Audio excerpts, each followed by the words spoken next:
Welcome everyone. It's a pleasure to announce that our seminar series, the Atto Fridays, are starting. People are still joining, so let's wait until everybody joins. Some of you are watching without joining via YouTube, so thank you for supporting the initiative.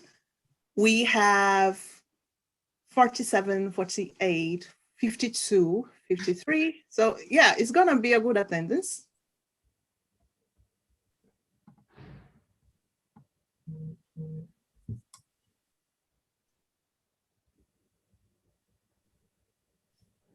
Increasing, still increasing.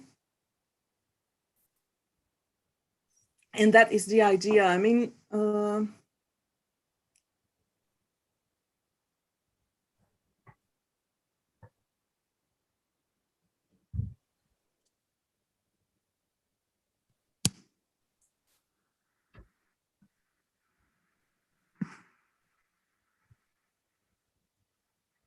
yeah, it's still increasing. I think we'll go to 100.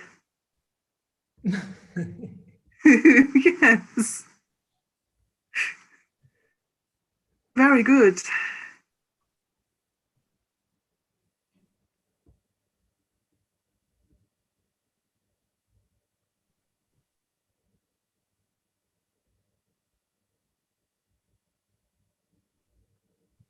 Hello, Jens has arrived. How are you?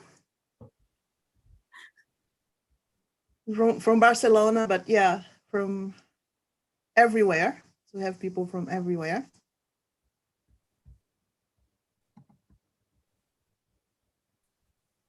And I think we can start. We still have some numbers. Yeah, we still have people coming. So we are going to hang out here 2 minutes, a bit more.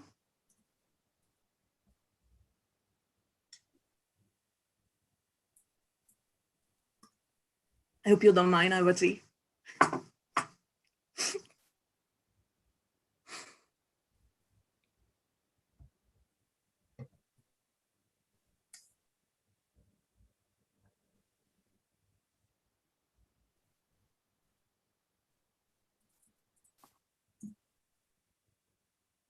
Yeah, still. People are still joining.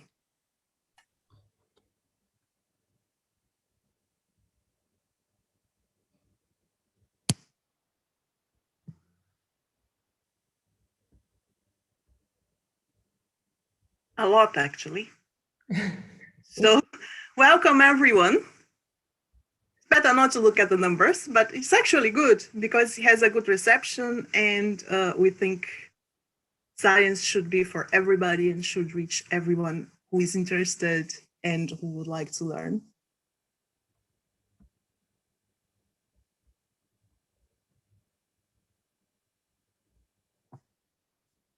We have some raised hands. Not me. Okay.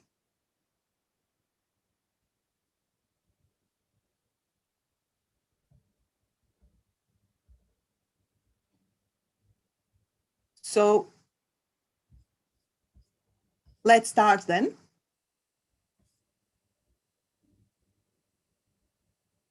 People are just testing the raising hand. So hello, everybody. Good afternoon, good evening, good morning, depending on where you are. I'm really pleased and really happy to see the huge attendance today. And we have been working really hard to put the seminar series together. So we are starting our seminar series every Friday, 3 p.m. London time, to discuss some physics, share views, impart some knowledge, and bring people together. We have currently a pandemic, but this is absolutely no impediment for us. And we are very pleased that you joined, and it's going to be a pleasure for me to introduce Professor Francoise Remacle.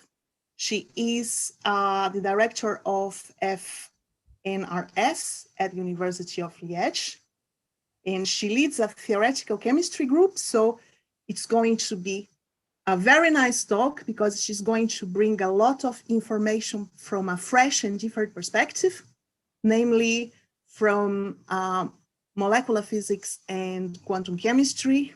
And she has been working on a series of topics, including now attosecond science. And she has been studying how a molecule responds to external perturbations.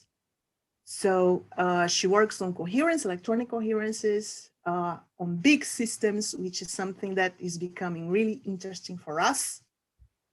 And we are going to then start now, and I'm really honored and really pleased to announce her as our first speaker for everyone across the globe. So thank you very much for joining, Francoise. Now the floor is yours. Thank you very much. So here I share screen, I go, tell me if it's not fine, right? But I think it is. So thank you very much, Carla, and also all the team of Carla for the help and for putting all this together. And indeed, it is a very nice and timely opportunity for us to continue the dialogue, right, that was somehow interrupted or not as intense as usual because of the pandemic. And we need to take new actions because it's really not clear when we will get out, or that all of us will get out of this at the same moment. So I am very happy to have the opportunity today to discuss our recent work. So I will discuss how one could exploit electronic coherence for steering selective bond formations in molecules. I will focus on the recent work of Alessio Valentini and Caio Gonçalves and Stefan van der Windelberg, and we built and we collaborate closely on our joint work with the group of Raphael Levin and at the Hebrew University and Ksenia Komarova. So I will concentrate today on two molecular systems that we studied recently. In the first part of my talk, I will discuss the formation of two new sigma bond, the one in red here, that occurs during the 4-carbon ring closure of the photoisomerization of Norbornadiene into quadricyclane. This is a process that is induced by exciting Norbornadiene with UV light. And I will show our recent computation that indicate that one could exploit electronic coherence between excited state of Norbornadiene to try to increase the yield in quadricyclane at short time. And in the second part, I will focus on our work on the ultra-fast rearrangement of the methane cation upon a sudden ionization that is formed by a sudden ionization of the neutral. That is a very fast process, so that is really an attosecond process, and because the methane cation is unstable in the TD geometry, which is the stable geometry of the neutral ground state, there is a fast reorganization of the nuclei and of the electron, and I will report on our recent computation on this, and in particular on the strong isotope effect that has been evidenced already many, many years ago by pioneering experiment in using high harmonic spectroscopy of John Marangos in London, right? So you may have already understood that what we are interested in from the perspective of molecular or ultra-fast molecular dynamics is that when we excite molecules with very short atto or few femtosecond, few cycle pulses, because these pulses are very short in time, they have a broad bandwidth in energy.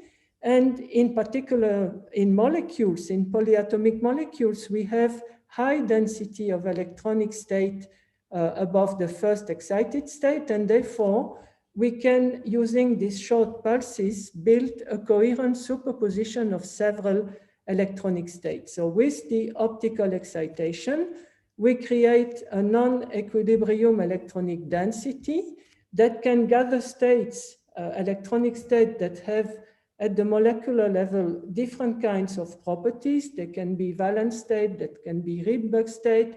If you have a modular system, they can be localized in different parts of your system.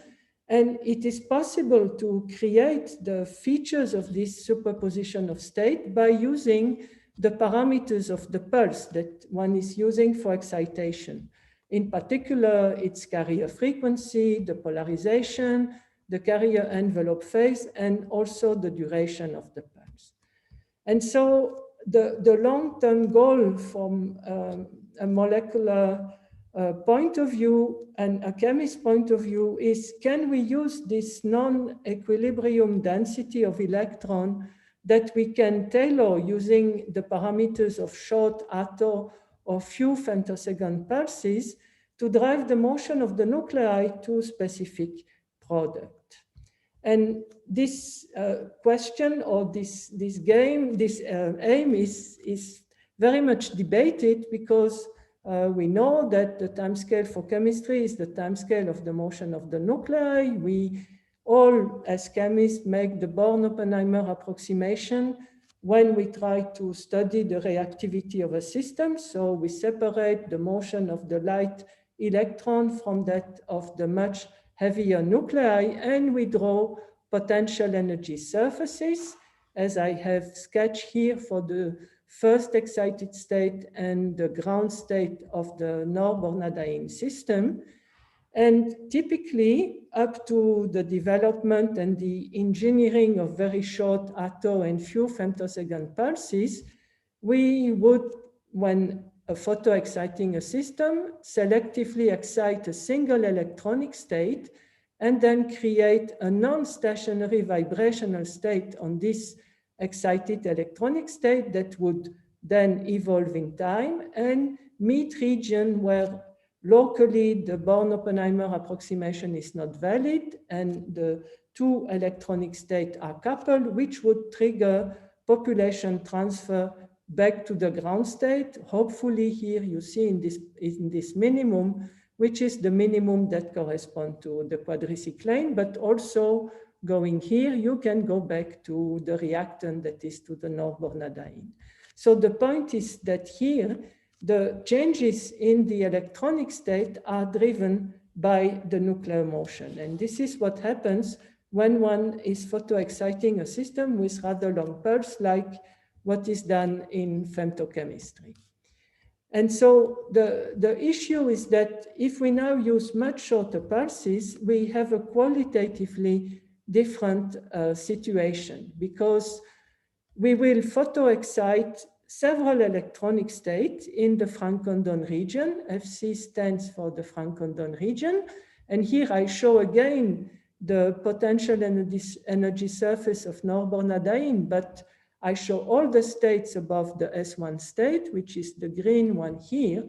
And then it's possible to build this non-equilibrium electronic density that will include valence state, Rydberg states, and that will evolve in time. And in the course of the evolution of this non-equilibrium superposition of electronic, but also of vibrational state, we will meet region of non-adiabatic couplings, and finally go back to the region that correspond to the product. And the question is really, can we exploit this non-equilibrium density and its features that we can tailor in this part to selectively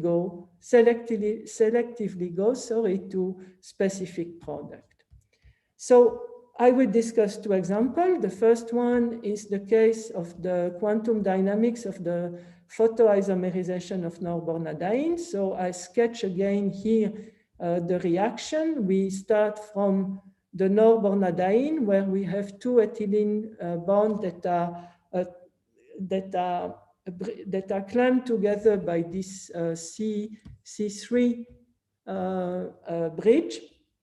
And during the reaction, you have a closure of this bending, CCC bending mode, and you have also a stretching of the ethylene here so that you are making a quadricyclane and you have formed two new sigma bond.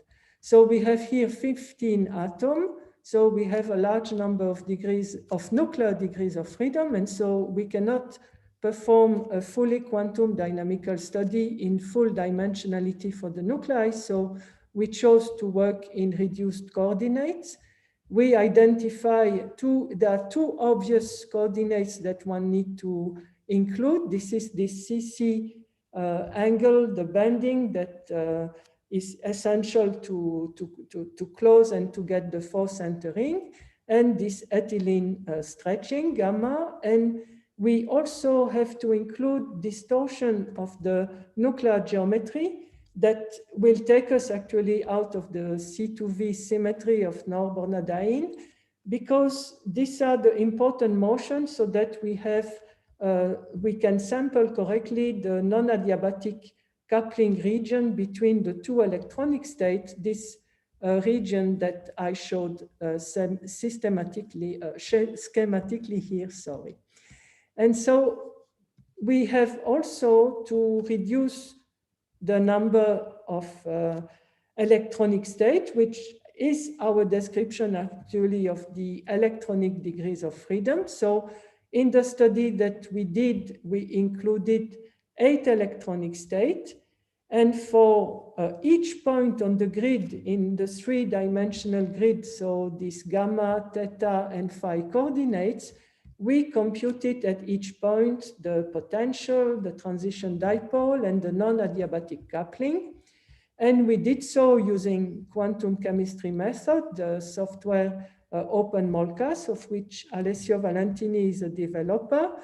And to get a good convergence for this 8 lowest electronic state, we needed a state average procedure with 14 electronic states, including in the active space 4 electron and 8 orbital, and rather large atomic basis where we include diffuse function. So with this approach, and in these 3 coordinates, we obtain potential, the dipole, the NAC, and we checked that we obtain a reasonable UV visible spectrum that is in agreement with one of the few spectra available in the literature. What you see in this part here on the right part of the screen is the effect of the phi coordinate, which if phi is equal 0, you see that we are missing the S0, S1 conical intersection that is very important in the photoisomerization, while a small value will give us the conical intersection topology correctly. So what we do is to just numerically integrate the time-dependent Schrödinger equation. In the end, because we have to also extrapolate the potential on the edges of the grid, we propagate about 4 million of complex amplitude, and we fully include in the Hamiltonian here to use for the propagation, the interaction with the pump, and also, as I will show, a probe pulse. It's just a Gaussian envelope for the pulse, and here you have the non-adiabatic coupling term. And an important point so that our computations are feasible is that we describe the kinetic energy and the momentum operator on the grid using a finite difference algorithm. Doing this, we really save a lot of computer time compared to a traditional Fourier method. So the first thing that I want to show is the situation that corresponds to a traditional femtochemistry scheme. So where we launch the wave packet on the S1 state, and it is traveling on the single electronic state to the region of the conical intersection. And so when we will arrive here, we will have a transfer of population to the ground state. This is shown here as isocontours because we have a three-dimensional grid. And what is green is on S1, what is blue is what is on S0, and this is isocontour of the electronic coherence that is formed when the wave packet is passing through the region of non-adiabatic interaction. So here you will have population on the left and coherence on the right as a function of time. And you see at the beginning we are on S1. The wave packet is gliding on S1, gets to the conical intersection, coherence is created. The wave packet now is going to quadricyclane and Norbornadiene. The coherence disappeared because we have no overlap between the two wave functions. And as the wave packet revisits the region of the conical intersection, you see here a revival of the electronic coherence, and then again it will fade until the wave packet is coming back again to this region. So after this introduction of how the coherence can be revived or can be modulated when you arrive in the region of the conical intersection, for understanding how to control the yield in quadricyclane, we explored the dynamics where we launch the wave packet on S1 at different points around this conical intersection. And so you have here 5 of the positions that we tried, and among them 2 are particularly interesting, the 4th one and the 5th one, because the 4th one gives us a very high yield in quadricyclane at short time, while the 5th one is giving us a high yield in Norbornadiene. So there are the 2 extreme situations that one could get. And so to understand which wave packet we would need to create in the Francoise region here in order to get a higher yield at short time in quadricyclane, we back integrated the wave packet from this region to the Francoise region. And then we obtained in the Francoise region that the position 4 that favors quadricyclane give us a superposition, an electronic coherence between the S2 and the S3 state. While the position here that favors the formation of Norbornadiene give us actually only the S1 state. So it gives us a single excited electronic state in the Francoise region. So this suggests that it is possible by exciting selectively coherences in one case or selectively a single excited state in the other one to have a kind of a handle on the early yield in quadricyclane or in Norbornadiene, and that this defines 2 different passes of a non-stationary superposition of electronic and vibrational state of this non-equilibrium vibronic density in the configuration space of the molecule.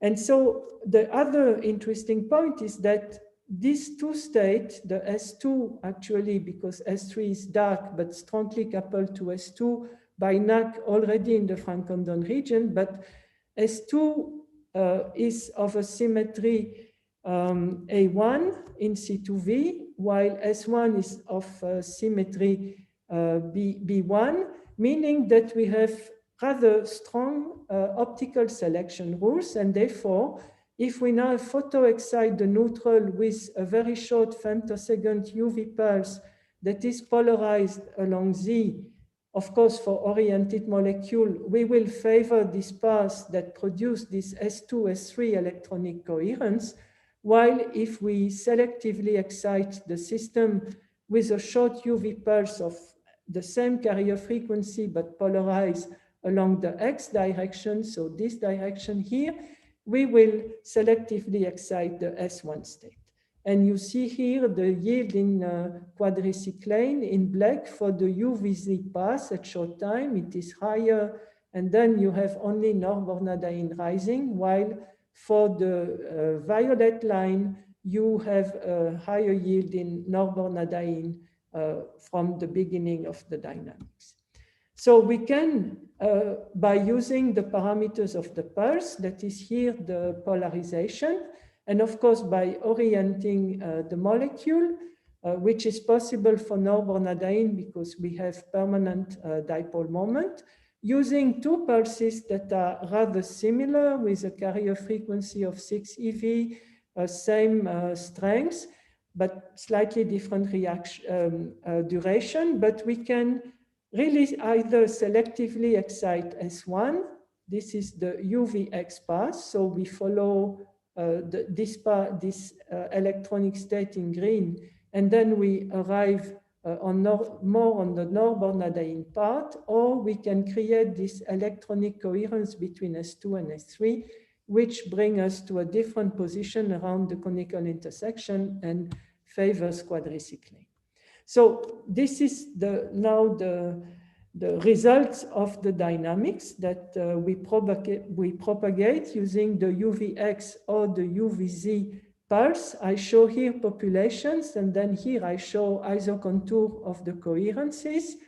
So in this case, we have just two states involved, S1 and S0.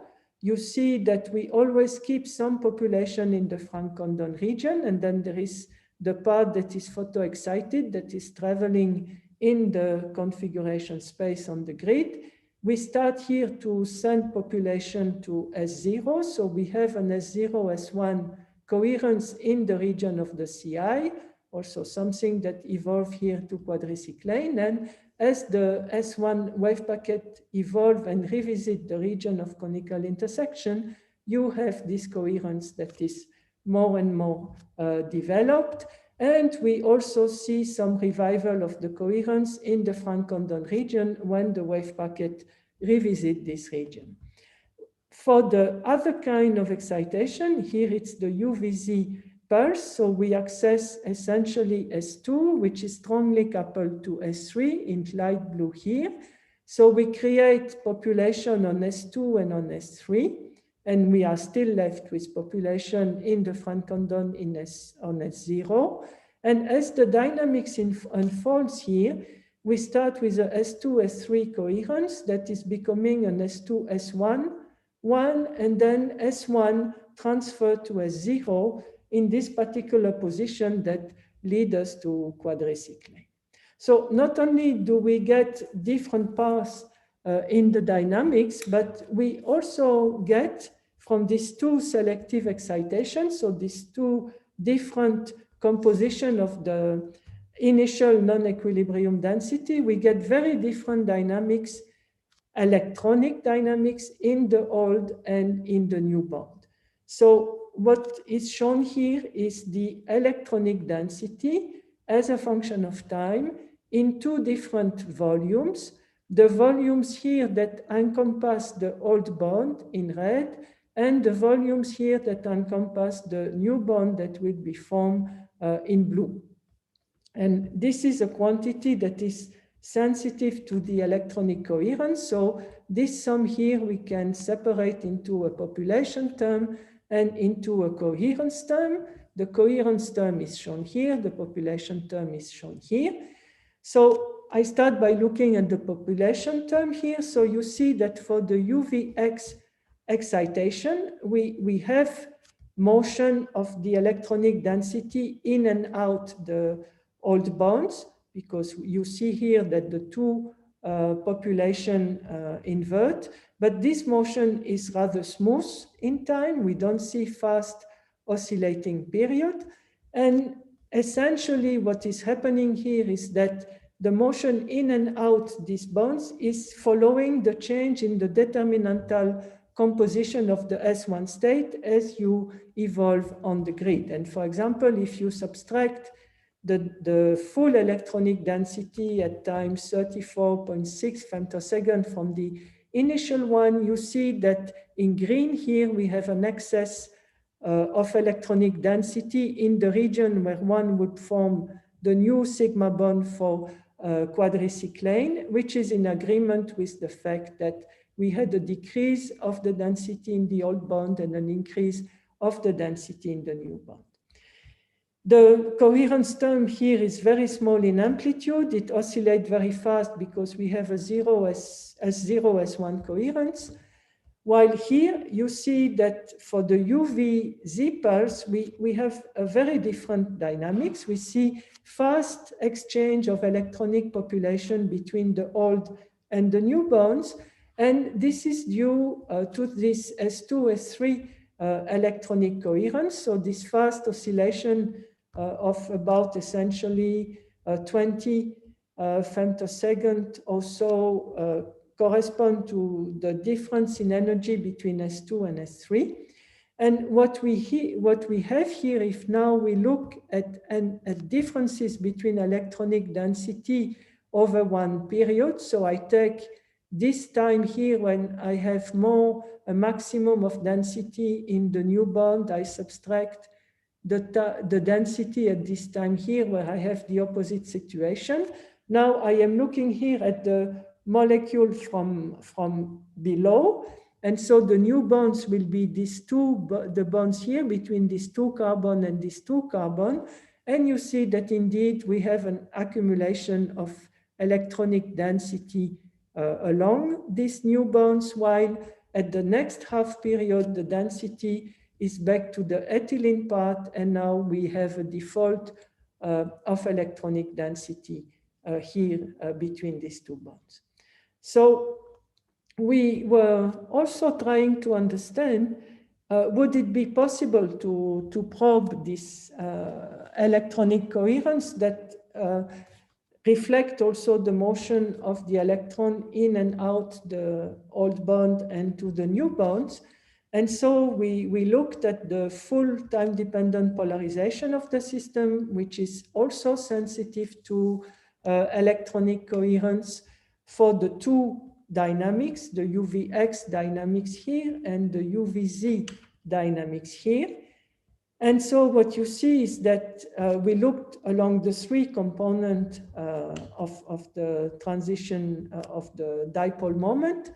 And so we see that if we look at the Z component, we essentially in this region here have a probe of the passage through the S0, S1 CI, which is also actually the case if we look in the UVZ dynamics. What is interesting is that we have a clear oscillation along the Y direction, a larger amplitude oscillation, and this really is a signature of the transition dipole between S2 and S3, so of this electronic coherence. And so if we look at the emission dipole at the Fourier transform, and if we are able to probe this emission dipole at low energy, so below 1 eV, we will be essentially able to monitor these low frequencies, because 20 femtosecond correspond to 0.1, 0.2 EV, that are characteristic of the wave packet going through the CI, where you have spacing between the electronic state that start to be commensurate with the typical spacing between vibrational state. These are the region where you cannot anymore separate the motion of the nuclei for the motion of the electrons. And so we propose to monitor the emission dipole using a transient absorption spectra, but using a frequency for the probe pulse that would be in DIR. And so this is the expression that we use for the computing the transient absorption spectrum. So essentially a product of the Fourier transform of the total polarization and the complex conjugate of the Fourier transform of the profile of the electric field with the pump and the probe. And we compute it as a function of the probe, of the delay between the pump and the probe. And so each of these lines here is a spectrum, is an emission spectrum of the dipole for a different pump probe delay. And you see here the frequency of emission. And so here we are probing the dipole along Z. And so we use an IR pulse polarized along Z, a very short IR pulse, rather short IR pulse, with a carrier frequency that allows us to probe this S0, S1 coherence. And because the frequency in the region of the NAC is changing all the time between these two states, or the delta E, we can monitor this half period here, but we don't have a precise oscillation because the transition frequency is changing as the dynamics unfold. While here we see that this is the transition frequency for the S1, S4 state, and you see that it is much more regular, and of course the period is much faster. So here we are able to follow the S2, S3 coherence using also an IR pulse, and because we had, as you saw here, right, these beatings are quite regular, have a quite regular period, we obtain a very clear signal here, and we get the period of the S2, S3 electronic coherence. So this was about Norbornadiene, and essentially this simulation showed that it should be possible to follow this electronic coherence and how they evolve as the dynamics involve, and also if it should be possible to exploit them to try to direct reactivity. Now I come to another system that we have recently studied. It is the role of electronic coherence in the strong isotope effect that occurs during the ultra-fast Jahn-Teller rearrangement of the methane cation. We have investigated this rearrangement for a sudden photoionization of the neutral. So what we did in terms of simulating the response to a sudden ionization is different condition from the pioneering experiment of John Marangos, because there the ionization was by strong field, and the experiment is monitoring high harmonics that are emitted and that are a signature of the rearrangement. But we were motivated by this experiment, like many other theoretical works that were done afterwards. The work of Varandas and Mondal using MCTDH, and up to using the full dimensionality of the nuclear motion as it is described in MCTDH, and also the work of Madsen and the work of Sergei Pachovsky. So all this studied showed that there is a strong isotope effect, and the ratio between the autocorrelation function to which the yield in harmonic is proportional that is obtained in this computation varies depending on the kind of simulation and theory that is used, but there is always a very strong isotope effect. So what we did here is to set a two-dimensional grid for the motion of the nuclei, and we are using two reduced coordinates. One coordinate Q1 that is pointing to the C2V minimum here on the lowest energy state, on the ground electronic state of the cation. And we are using as a second coordinate a coordinate that is pointing to the D2D minimum. The D2D minimum is slightly higher in energy than the C2V, but as you can see from this sketch, the potential energy surface of the ground state of the cation is rather shallow, while the first excited state in blue and the second excited state in red have much more steeper potential. We include in these coordinates, in a similar manner as what we did for Norbornadiene, some distortion that are aimed to better capture the different strong non-adiabatic coupling that occurs between these three states because of the Jahn-Teller effect. And so our grid has no symmetry, even though you have minima with definite symmetry on D0 on the ground electronic state. So we describe this coordinate as a linear combination of Cartesian displacement. You have the coefficients here.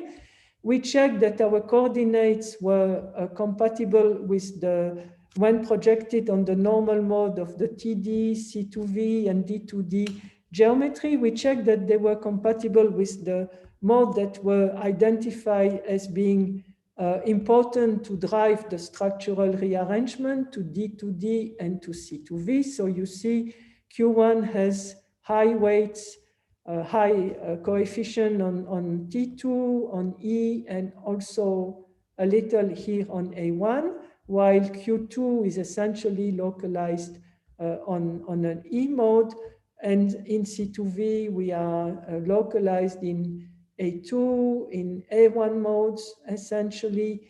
For Q2, same thing here, and you have here the modes in D2D. So we had also to compute the electronic structure for every point of the grid. We use also a state average gas SCF with a Popel basis. Here we are using MolPro. We get electronic structure that is in good agreement with the previous studies of Frey and Davidson. That is a vertical IP to the TD geometry of 13.6 eV, and as I said, 0.3 eV energy difference between the secondary D2D minimum compared to C2V. And we get a reasonable description of the NAC. You have here the profile of the potential in the two coordinates for the ground state D0, for D1 and for D2. And you see that indeed the GS is really very shallow compared to the much steeper D1 and D2 potential. We have still 3 minima here, while we have only here a global, very distorted parabola. We integrate the time-dependent Schrödinger equation on the grid for about 80,000 complex amplitude. And the difference with Norbornadiene is that here we consider an ensemble of orientation of the molecule with respect to the direction of polarization of the electric field. And so we average the quantum dynamics over 8,000 random orientation. So here what matters a lot in this problem is really to describe as realistically as possible the initial state that is produced by the sudden photoionization from the ground state neutral.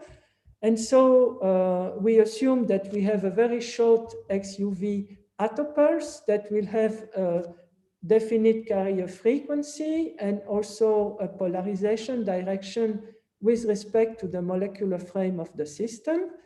And so it means that we will obtain an amplitude for each grid point, for each electronic state that will depend on the direction of polarization of the electric field. And we will obtain different amplitude at different grid points because we can photoionize for all the grid points that are sampled by the ground vibrational wave function of the ground electronic state of the neutron. So using the sudden ionization approximation, we define the amplitude for a given polarization of the electric field M that photoionize electronic state I and grid point G on the grid as the product of the amplitude of the ground vibrational wave function of the neutral at this particular grid point times the density of state of the photoelectron times the scalar product between the direction of polarization and the transition dipole between the neutral and the cation, that is the photoionization matrix element. And this we compute for every grid point and every electronic state in the single active electron approximation. So essentially we have the transition dipole between a Dyson orbital at this grid point and an orthogonalized plane wave. And of course, the amount of kinetic energy is given by the local IP at this grid point that is subtract to the carrier frequency of the XUV pulse. Here I am showing the Dyson orbitals at the TD geometry, where you see that, as expected, they correspond essentially to the HOMO the triply degenerate HOMO of the neutral ground state. And I show here how they get distorted as soon as we go out of the TD point, small distortion in Q1 or small distortion in Q2. So these are regions where we have lifted the degeneracy between the electronic state that occurs at the TD geometry. So these amplitudes actually, if we now sum them, we sum the square modulus of them over every grid point, will give us the ionization yield for a given orientation of the ionizing pulse. And so this gives us the angular resolve ionization yield. And they are shown here, mapped on the unit sphere for two carrier frequency of the XUV ionizing pulse, the 9 harmonic of 800 nanometer IR field that just ionized just above the TD point, and the 11 harmonic that allows us to deposit about, have an excess energy of about 4 eV. And so the Hn9 ionization is producing an amount of population that are more or less equal in D0 and D1. So actually it's producing an electronic coherence between D0 and D1, while for Hn11, we are accessing by essentially equal amount the three states. And so we have an electronic coherence between the three lower states of the cation. You see that the orientation of the maxima here are also very close to the shapes, the spatial distribution of the Dyson orbital at TD. And so there is not a tremendous effect of averaging over the Frank-Condon region. So the next point is to look at the localization of the initial state on the grid that results from the sudden ionization. So here we plot the square modulus of these amplitudes, but now average over the orientation, and we are sampling 8,000 orientation on the sphere. And they are plotted for the Hn9 and Hn11 ionizing pulse, again for the three electronic state, here for CH4+, and here for CD4+. So you see that the patterns in the two isotopes are rather similar. The only difference that is maybe not so easy to see by eye is that the localization of the initial state around the TD point is more significant for CD4. So this state is in CD4+, we have a better localization around the TD point, and this can be understood because the extension of the vibrational wave function of the neutral is also narrower in the case of CD4+.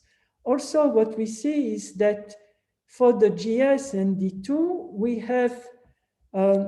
we are not symmetrically distributed along the diagonal here for the two coordinates, and we have a larger extension of the initial state towards C2V for the ground state, while it is better seen here for Hn11. We have a larger towards D2D for the D2 state, while we are more isotropic in the case of the D1 state. I show now here the results for the population dynamics, that is average over the orientation. You have here the results for the H9 ionization, here for the Hn11 ionization, in full line for CDH+, in dotted line for CD4+.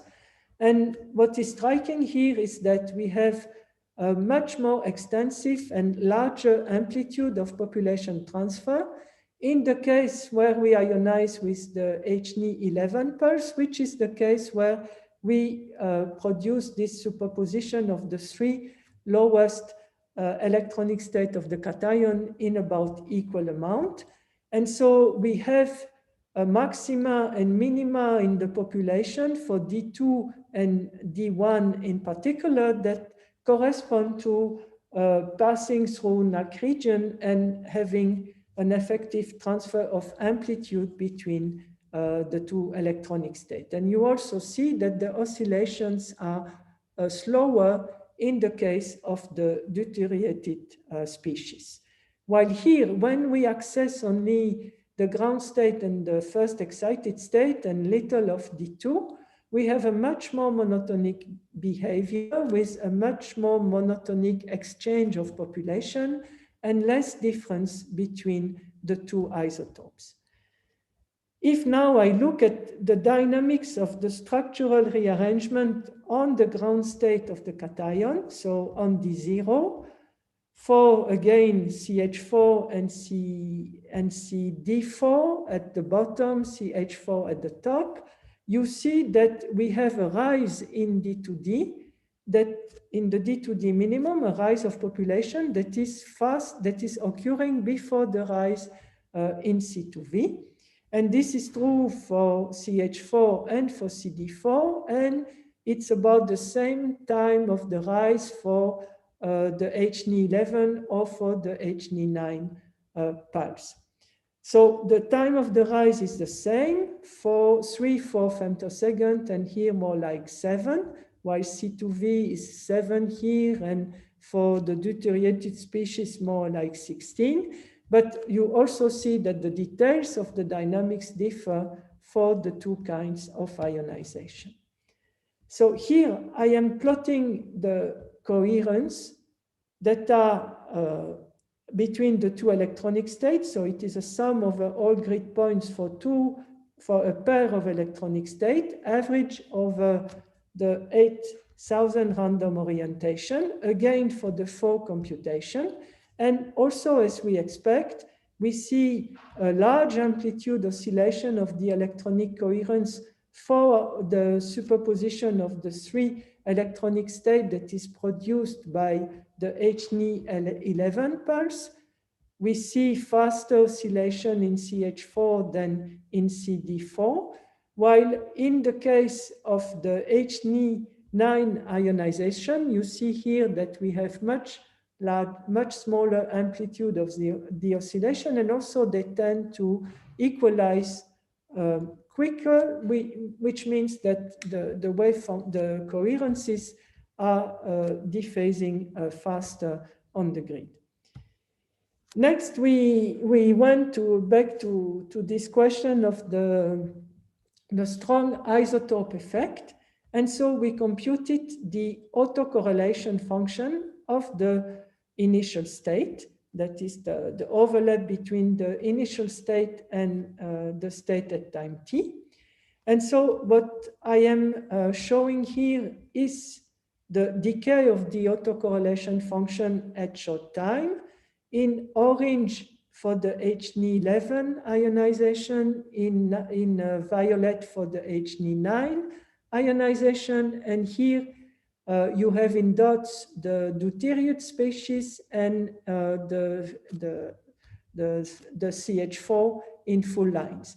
And so one point is that up to 1 femtosecond, there is not much difference between the dynamics of the two different initial states, and we see what is expected, that the decay of the deuteriated species is slower than the decay of CH4. But from 1 femtosecond on, we start to see difference between the dynamics that are induced by the two ionizing pulses. And so if we now plot the ratio of the autocorrelation function that was shown to be was shown that the yield in harmonics was actually proportional to this ratio, we see markedly different behaviors. We see more maxima and minima in the case of the ionizing pulse that allows to build a superposition of the 3 lowest electronic states here in orange again, while we have much smoother behavior in the case of the HNE9 pulse that only ionize the ground state and the first excited state. And in particular, we have a very different behavior here in the time range that was probed by the experiments of John Marangos, so between 1 and 1.6 femtosecond. I am showing here this ratio in this time window. And you see that for the Hn11 ionization, we have a rise, a slope, and also a range of values that are very similar to what was reported in the paper of John Marangos, reaching about 2.6 at 1.6 femtoseconds, starting to 1.5 here at 1 femtosecond, while for the Hn9 initial state, we are getting a constant, essentially constant ratio in this time window, and this ratio is much closer to the ratio that you expect on the from the mass effect, because we expect from the ratio of the reduced masses a ratio of about 1.4. And so again, this suggests that the fact that we are reaching the D2 electronic state and building electronic coherence with the D2 state plays an essential role in observing, at least in our simulation for photoionization, it plays an essential role in observing a stronger isotopic effect than what is expected from the ratio of the reduced masses. And so to try to verify this point, we have recomputed the autocorrelation functions without including the coherence between the D2 and the D0 and the D2 and the D1 state. And this is what we obtain here in dashes. And so you see that omitting, so these are this cross term here in the expression of the electronic, of the autocorrelation function. So omitting the terms here for the D0, D2, and D2, D1 states leads to this value of the ratio for the Hn11 that is much smaller than one we obtain when these are included in the computation of the autocorrelation function, while we have here a much smaller difference of the coherence term, of course, because we hardly access D2 in the dynamics for this initial state. So here I show a snapshot of the real part of the D0, D2 coherence on the grid. And again, these are average over random orientation of the ionizing pulse. And I show them this snapshot in the time range that is of interest to compare the ratio of the autocorrelation function with the experimental one. And you see that in the case of CH4+, we see that during this time window, the coherence start to delocalize towards the D2D minimum with kind of less delocalization towards C2V. But the important point is that during this time range, the electronic coherence in the deuteriated species has hardly time to go out of the Francondon region. And so this explains why we are getting such a strong effect here. And this kind of effect of the electronic coherence on the dynamics and also on the amplitude transfer when the wave packet is reaching a region of null coupling is something that we already saw with Raphael Levin and Xenia in a simpler system, in diatomic molecules in N2 and in LIH. So for us, it is not something unexpected that the phase of the coherence at the moment when the wave packet is reaching the region of the conical intersection has a very important role also in an isotope effect. Okay, so this brings me to the conclusion. So I reported recent results on grid quantum dynamics of wave packet non-equilibrium densities that was produced by photoexcitation or by photoionization of using very short pulses, which allows to create specific coherence at the time when the system is excited. And I showed that by tailoring to some extent the nature of this non-equilibrium density, it is possible to obtain different passes of this non-equilibrium density in the configuration space of the molecule, and also to obtain then a different kind of early time yields in product, for example, or different timing of dynamics in structural rearrangement in the case of the methane cation, and also that this kind of difference in an initial state and in the coherence that are created at the time of excitation can also explain very strong differences in isotope effects. So I thank you for your attention. And again, I thank Carla and all her team for putting this kind of seminar together. It is really a very nice experience and initiative. Thank you. So thank you so much for your talk. Are there questions, comments? Please use either the chat function to ask your questions, or you can raise your hand if you wish.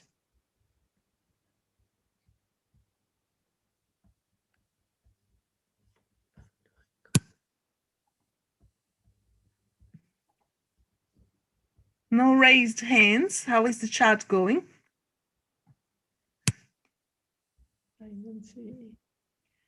I have one question, because you were comparing this quite a lot with the experiment done in Imperial College. Yes. I remember that when they were calculating this autocorrelation function to see the attenuation in the spectrum, they were using a series of approximations, such as separating the nuclear and the electronic degrees of freedom in the molecule. And then they were calculating, and it was kind of working actually pretty well. So you are doing a computation that is much more sophisticated, but you found that the agreement is good. I found that the agreement is good, and all the previous work actually point to the fact that the ratio is very large. I mean, that you will have a large ratio of the two autocorrelation function in this window between 1 and 1.6, right? The details are quite different. I mean, for example, in the older work of Antonio Varandas, it is really using MCTDH, and so you have a parabolic approximation to have as the dynamics unfold. And the initial state is not described at all in the same manner, and is getting actually a much higher ratio of the two autocorrelation function as what we compute here. So my point here is that the coherence and the detail of the initial state matter a lot, and that the details of the dynamics as short time and the fact that you have a superposition of electronic state that is created by the sudden ionization matter a lot also for the isotope effect. And so that to try to describe the step of creating the initial state as precisely as possible is very important, either if you want to control or if you want to explain this kind of experiment. Now, we are using a different way to ionize the system as what is done experimentally. So I cannot say that we are exactly describing the initial state correctly, but what I want to point out is that depending on how you describe the initial state and how you create it, you get a different isotope effect. And for example, you may know that there are also unpublished results of Hans Jacob Werner that are published in the thesis of Peter Krauss. And is getting 1.5. Mm-hmm.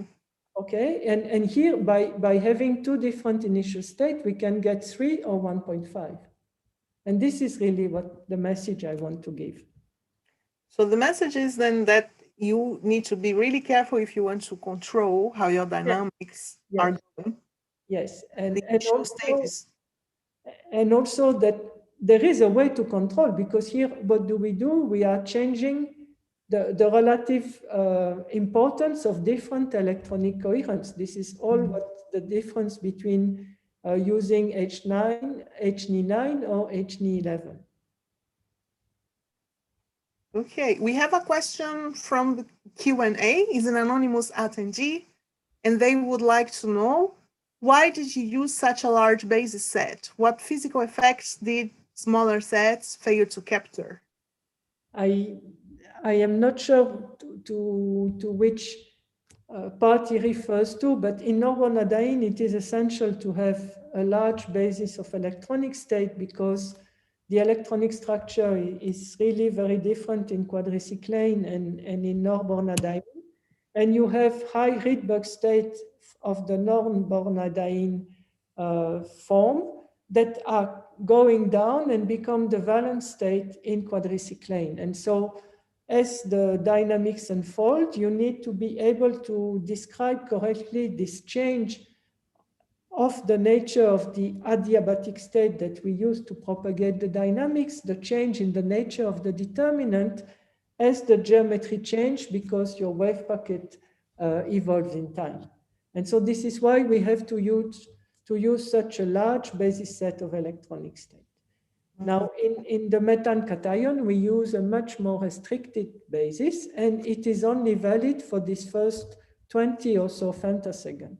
Afterwards, we would need a much larger basis set too. For the same reason.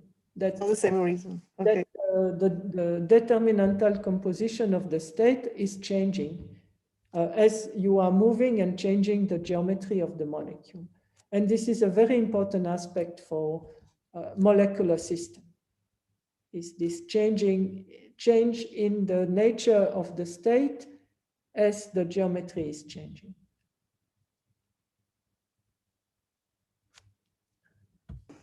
Cornelia, you wanted to say something? No? There's another question. Yes or no? Go ahead. Okay, so I can introduce the next Q&A question from Maurizio Reduzzi. First, he said, thanks for the great talk, which I agree. My question is related to the probe step in both examples given. Would an attosecond pulse, for instance, CKH, absorption, or eventually Auger spectroscopy, be an equally valid option rather than the mid-IR pulse proposed? Yeah, sure. This new development using attosecond transition absorption spectroscopy, right, where you can really probe the amount of electronic density on an atom in the system, because this is what it does, are also valid probing for sure. I mean, at the time we simulated this and we did not simulate ATAS. The point that I want to make is that the two are complementary, right? Because ATAS will give you a special information, okay? And sometimes it is not so easy to really probe a coherence with this special information. You can see a change in the electronic density, but this change can be population. It is not necessarily a coherence term, while if we are using mid-IR, then we have a time frequency probing. And there it is a transition between two electronic states that are involved in a coherence that we probe. And this is a kind of neater probing of a coherence. But the two are complementary, of course. So yes, it would be good to also do KH pump probe absorption. I don't hear. There is a follow-up to your answer from Maurizio again. coming to the second example, are there valid alternatives to HHS? For instance, IR probing and charged particle detection, photon ion or photoelectrons? For the methane, I guess. That was the second, I think, yeah. I think yes, right. One could do pump probe ATAS or pump probe mid-IR, right? That would a pump probe technique that would allow to extend maybe to slightly longer times also, right? Because when you do high harmonic spectroscopy, you are limited to the half period of the laser that the wavelengths of the laser that you use. So any pump probe technique that can probe coherence should work. And of course, yes, it would be nice to have a somewhat longer time probing and see both our computations and also the computations of Antonio Varandas really show that there will be several maxima in the ratio of the autocorrelation functions. And so it would be nice to see if they can be probed, right? So yes. So he says, thank you for the answer. And by the way, the mid-IR probe pulse is just a bit hard to synthesize. Yes. Oh yeah, that's one of the challenges. I am aware of this. Let's tell him that it is maybe somewhat easier to compute than ATAS, at least for us. Mm-hmm. Yes. I have one question. Mauricio, would you like to talk to her live instead of using the chat? It's up to you, obviously. But should you like to raise your hand, feel free to do so, and we can put you live. Okay, it was just an offer, but anyway. He's writing. Mauricio is happy. Yeah, he's happy. Very good. Happy. He is happy. Very good. Are there further questions? Would anybody like to ask anything? Please note that we are live streaming this. This is being recorded, but if you would like to have your question removed, just drop us an email and we'll do so. There is a question from Christopher Hutchinson. In the first example, would the two signals be separable in a randomly aligned sample, or how alignable is the molecule? Okay, so this is, of course, always a tough question. We have a finite permanent dipole in Norbornadiene along this direction, right, along Z here. And so this dipole, pardon me, the number I don't fully remember, but I know it is larger than what you need to do alignment orientation of the molecule with a rotational wave packet. So the typical method for orienting molecule. So this molecule could be oriented. How is it? I cannot tell. And would it survive randomization? I guess was the second part of the question. As we did in methane, we would have to try. We didn't try to see how strong if we could still see the same effect if we randomize around an angle and not suppose that the molecule is perfectly oriented along the electric field. Right? Even if you can orient it, the orientation is never perfect. And so we should repeat the dynamics of a solid angle to mimic more realistic experimental conditions. I agree. I cannot answer much more than that, I think.